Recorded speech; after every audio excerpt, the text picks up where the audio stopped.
எங்க உங்க அப்பாவையா காணோம்? கதை ஒண்ணு ஞாபகம் வருது, சொல்லாமா?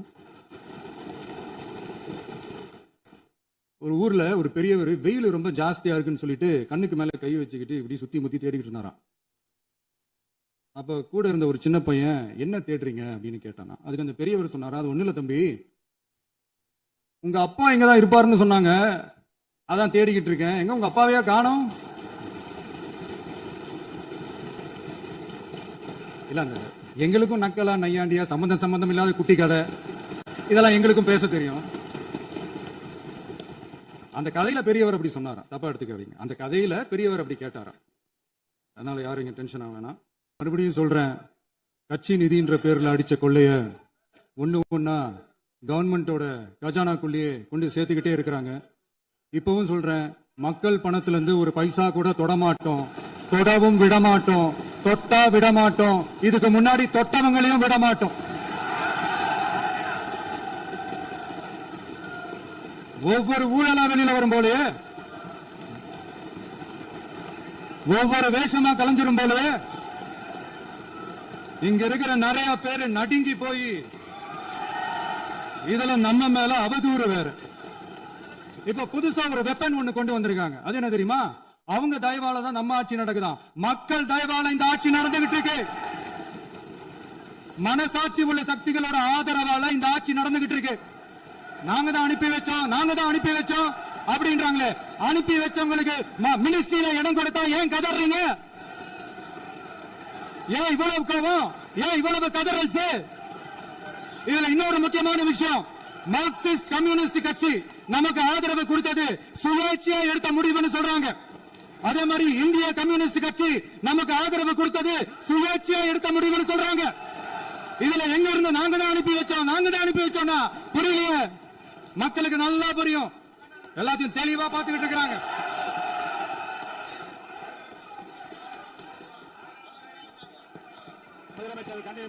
முதலமைச்சர்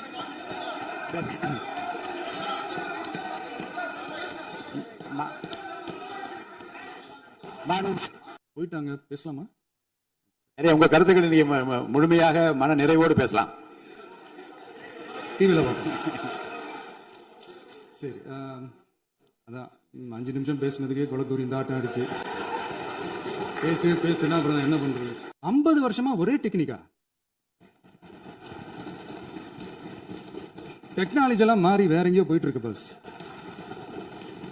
இதுல கொஞ்சம் டெக்னிக்காச்சும் கொஞ்சம் மாத்தினா கொஞ்சம் நல்லா இருக்கும். நக்கலு, நையாண்டி, சம்பந்தம் இல்லாத பேச்சு இதெல்லாம் பேசிட்டு அப்புறம் முதல்வருக்கு பதில் சொல்ல தெரியல அப்படின்னா அப்புறம் என்ன சோஃபா மாடல் ஆட்சியா? அது என்னன்னு புரியறதுக்கே எனக்கு ரொம்ப நாள் ஆச்சு. இந்த sofa set, table chair, teapoy, furniture பிசினஸ்லாம் வேற எங்க வெளியில போய் பண்ண சொல்லுங்க. அப்படி அந்த பிசினஸ் தான் பண்ணணும்னா நிறைய பிசினஸ் பண்ற மாதிரி வெளியில போய் பண்ண சொல்லுங்க. இங்க சட்டசபைக்குள்ள வேணாம். ஆளுநர் உரை அன்னைக்கு இந்த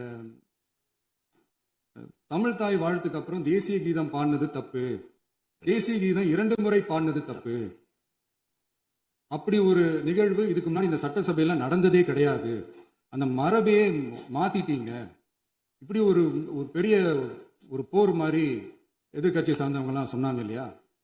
அந்த மாநில உரிமை போராளிகளை, அந்த மரபு காக்கிற உரிமை போராளிகளை ஒரே ஒரு கேள்விதான் கேட்கணும். 2021 ஆகஸ்ட் 2 ஞாபகம் இருக்கா? Centenary celebration of Tamil Nadu legislature. அந்த ஃபங்க்ஷன்ல நம்ம முன்னாள் முதலமைச்சர் கருணாநிதி அவர்களோட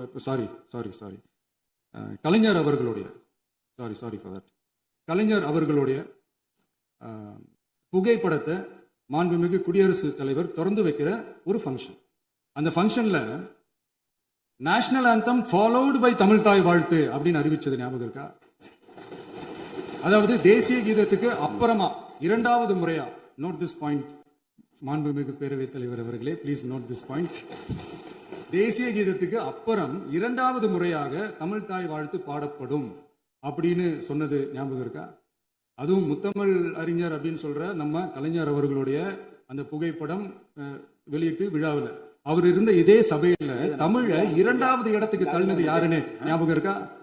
அது மட்டும் இல்ல, அந்த தேசிய கீதத்தை நாட்டுப்பண் நேஷனல் ஆந்தம்னு சொல்லி அதே ஃபங்க்ஷன்ல கடைசியா ஃபங்க்ஷன் முடியும் போது செகண்ட் டைம் தேசிய கீதம் பாடினதும் ஞாபகம் இருக்கா? இதே அவையில் தான் அது அவை குறிப்பிலும் இருக்கிறது. இதே அவையில் தான் நடைபெற்றது. இந்த bookல- தக்க நேரத்தில் இந்த ஆதாரங்களை அளித்த மாண்பு முதல்வர் அவர்களுக்கு நன்றியை தெரிவித்துக் கொள்கிறேன்.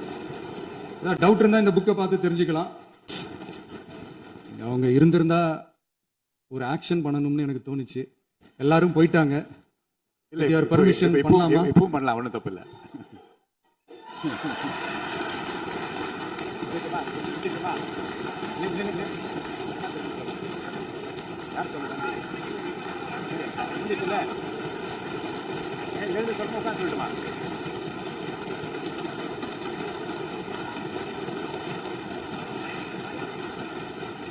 விவாதம்